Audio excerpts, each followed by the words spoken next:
سلام، امروز رفتیم خرید که مواد کیک سوشی رو بگیریم.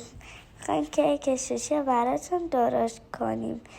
اول یکم آرد تنفور میریزیم، بعد با آب یکم مخلوط میکنیم. بعد میگوها رو آردی میکنیم، میذاریم تو سوسی که درست کردیم. همه میگوها رو میذاریم مخلوط شه. بعد پلوس هم درست میکنیم. یکی داریم میریزیم تو پلو سرکه برنجه. بعد هم میزنیم.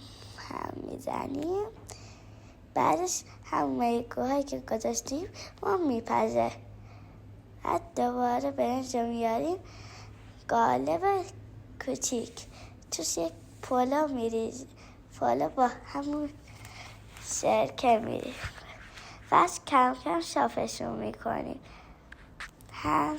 همونقدر بس شد. بعد با سس قرمز تند و با سس مایونز مخلوط میریزیم. بعد میگوها رو دور همه جاش میذاریم. بعد خیار میریزیم. بعد خیار همه جاش. بعد که خیار رو گذاشتیم کلم بنفش میذاریم روش. همه جاش پخش میکنیم که خوشمزه شه. بعد که همه جاش پخش کردیم دوباره سس مایونز رو روش میریزیم. بعد آووکادو چیکه میکنیم که روش بذاریم. فقط همین سبزاش رو بکنیم که بعد مزه نشه. بعد که درست گذاشتیم باز دوباره همون رو صاف میکنیم. دوباره روش پلو میریزیم که صافش کنیم. پلو که خوشمزه میشه این کیک سوشیمون. پلو میریزیم تا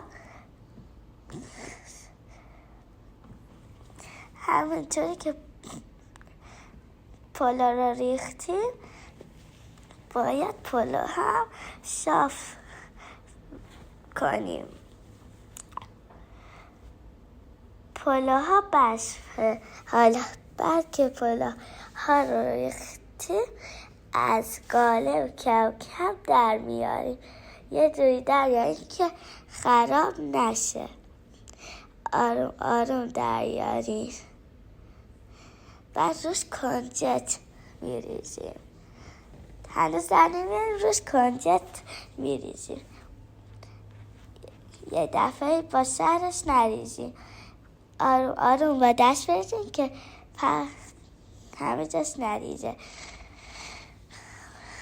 بعدش همینطوری که داریم اونم میریزیم اون شکلی هم درش میاریم. آروم درش میاریم که پاره نشه نریزه مواد داشت این شکلی. بعد همینطوری دورش جلبک میپیچیم که قشنگ شه. جلبک ها رو دورش میپیچیم. سوس هم این شکلی هم.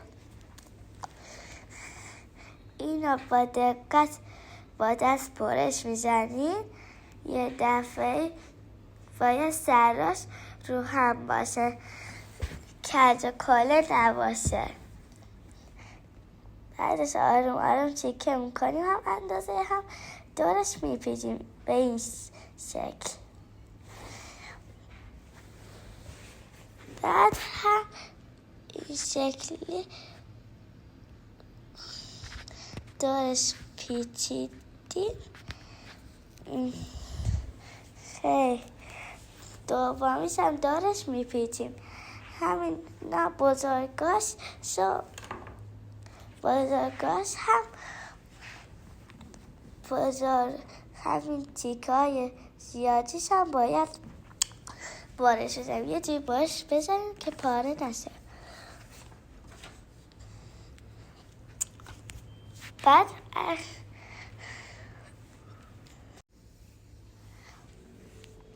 به این حالت که داریم برش میزنیم همون جاهایی که خالی موندم با یک کم از جلبکای خیس پر میکنیم. بعد میذاریم توی چه ظرفی که میخوایم براتون بفرستیم. بعد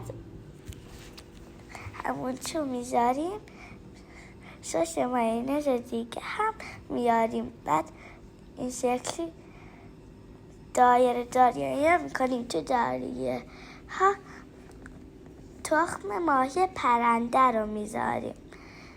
همینطوری که میریزیم دور تا دور دایره نه ها، توی دایره ها به این شکل یکی در میون، یکی سیاه یکی نارنجی، یکی سیاه یکی نارنجی.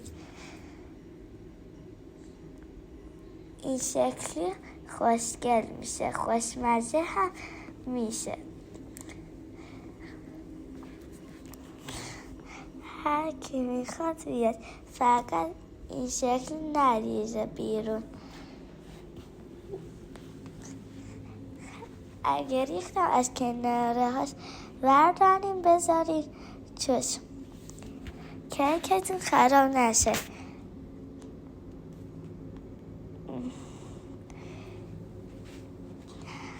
همینطوری که کیکتون داره آماده میشه زود اینا رو آماده کردیم.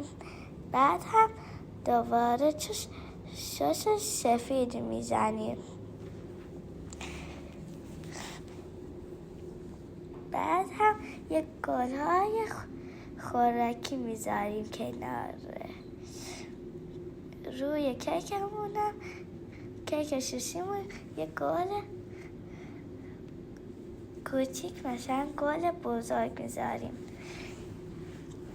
گل برگ نه، گل بزرگ این شکلی که نیفته. اینا گل خوردنی هستن. بعد به این حالت کیک ما آماده شد. خوشمزه و لذیذه.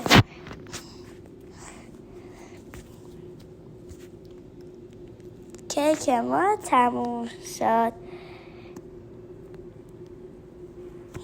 به نظر من کیکم قشنگ شده.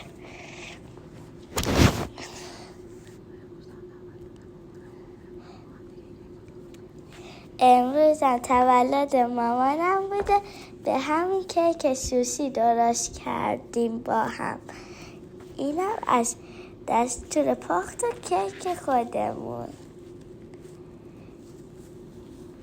کیک ما تموم شد. خداحافظ.